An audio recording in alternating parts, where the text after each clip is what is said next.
Hi Katie, good session today. Hope you found it helpful. Just going to run through the notes we talked about from the session. As you said, at address you want to try to get into the routine of starting off by putting the club down behind the golf ball first, then making sure we grip the golf club so the left wrist is covering the grip and you can see 2 knuckles of your top hand, and then your right thumb will simply just cover your left thumb. Feet are going to be as wide as your shoulders, as we can see, and we're going to lean forward from the hips to make sure your body points down towards the golf ball. So once we were set up better, the focus now is to just try and create that L-shaped position.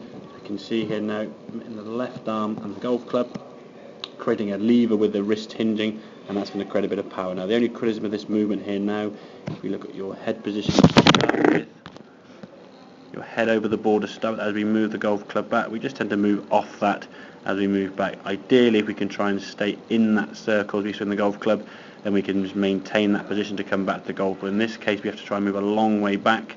We do get back to that impact position, but obviously moving laterally and vertically in the swing isn't going to be very easy to do, certainly consistently. But in comparison to your previous swing, if you look at the length of backswing from what you were at the start, you can see a lot more power created on the right hand side, a much further swing.